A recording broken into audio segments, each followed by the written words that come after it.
The Wizard of Oz by L Frank Baum. Chapter 6. The Cowardly Lion. All this time, Dorothy and her companions had been walking through the thick woods. The road was still paved with yellow bricks, but these were much covered by dried branches and the dead leaves from the trees, and the walking was not at all good. There were few birds in this part of the forest, for birds love the open country, where there is plenty of sunshine.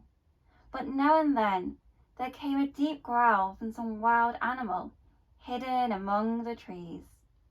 These sounds made the little girl's heart beat fast, for she did not know what made them, but Toto knew, and he walked close to Dorothy's side, and did not even bark in return. "How long will it be," the child asked of the Tin Woodman, "before we are out of the forest?" "I cannot tell," was the answer, "for I have never been to the Emerald City. But my father went there once, when I was a boy, and he said it was a long journey through a dangerous country. Although nearer to the city where Oz dwells, the country is beautiful. But I am not afraid, so long as I have my oil can, and nothing can hurt the Scarecrow, while you bear upon your forehead the mark of the Good Witch's kiss, and that will protect you from harm." "But Toto," said the girl anxiously, "what will protect him?" "We must protect him ourselves if he is in danger," replied the Tin Woodman. Just as he spoke, there came from the forest a terrible roar, and the next moment a great lion bounded into the road. With one blow of his paw, he sent the Scarecrow spinning over and over to the edge of the road, and then he struck the Tin Woodman with his sharp claws. But to the lion's surprise, he could make no impression on the tin, although the woodman fell over in the road and lay still. Little Toto, now that he had an enemy to face, ran barking towards the lion, and the great beast had opened his mouth to bite the dog, when Dorothy, fearing Toto would be killed and heedless of danger, rushed forward and slapped the lion upon his nose as hard as he could, while she cried out, "Don't you dare to bite Toto! You ought to be ashamed of yourself. A beast like you to bite a poor little dog!" "I didn't bite him," said the lion, as he rubbed his nose with his paw where Dorothy had hit it. "No, but you tried to," she retorted. "You are nothing but a big coward." "I know it," said the lion, hanging his head in shame. "I've always known it, but how can I help it? I don't know, I'm sure, to think of your striking a stuffed man like the poor Scarecrow." "Is he stuffed?" asked the lion in surprise, as he watched her pick up the Scarecrow and set him upon his feet, while she patted him into shape again. "Of course he's stuffed," replied Dorothy, who was still angry. "That's why he went over so easily," remarked the lion. "It's astonished me to see him whirl around so. Is the other one stuffed also?" "No," said Dorothy. "He is made of tin," and she helped the woodman up again. "That's why he nearly blunted my claws," said the lion. "When they scratched against the tin, it made a cold shiver run down my back." "What is the little animal you're so tender of?" "He is my dog, Toto," answered Dorothy. "Is he made of tin or stuffed?" asked the lion. "Neither. He's a meat dog," said the girl. "Oh, he's a curious animal, and seems remarkably small, now that I look at him.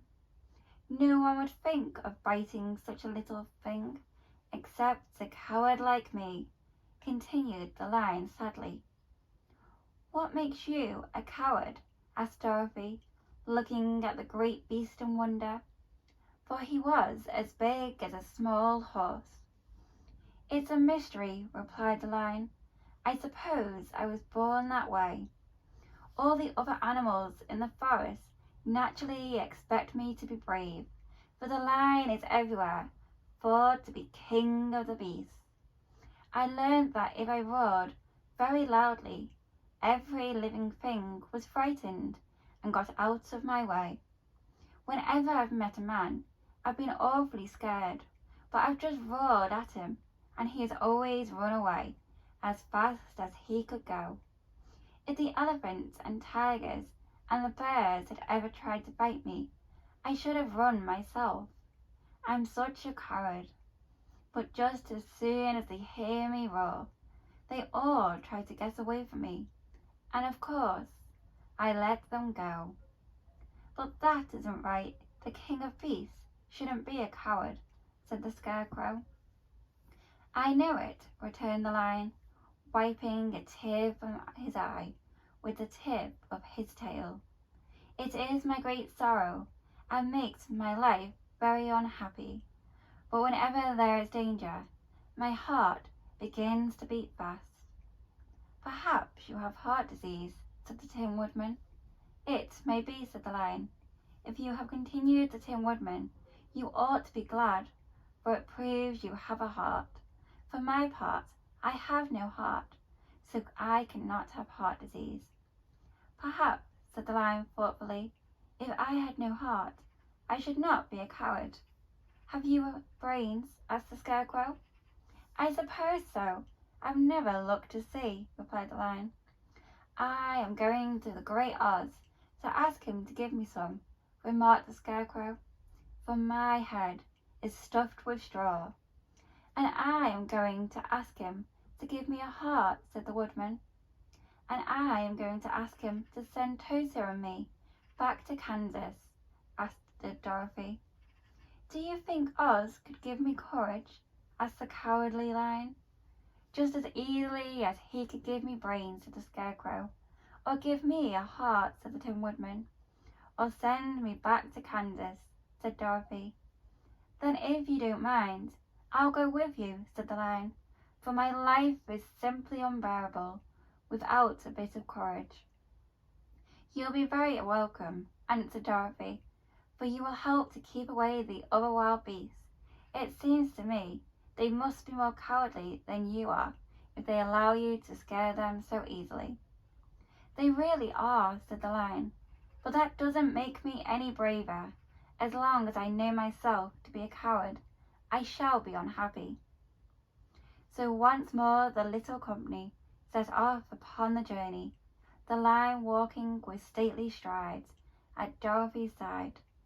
Toto did not approve this new comrade at first, for he could not forget how nearly he had been crushed between the lion's great jaws, but after a time he became more at ease, and presently Toto and the Cowardly Lion had grown to be good friends.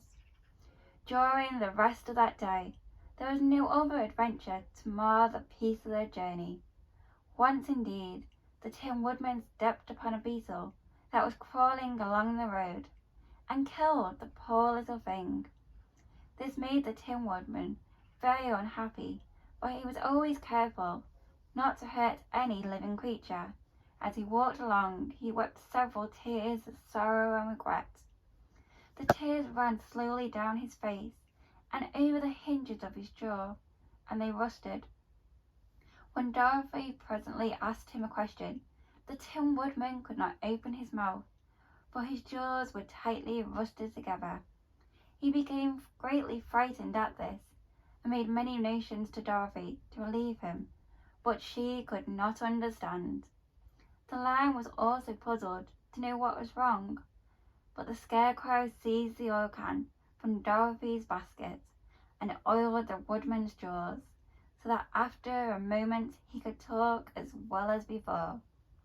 "This will serve me a lesson," said he, "to look where I step, for if I should kill another bug or beetle, I shall surely cry again, and crying rusts my jaws, so that I cannot speak. Thereafter, he walked very carefully, with his eyes on the road, and when he saw a tiny ant toiling by, he would step over it so as not to harm it.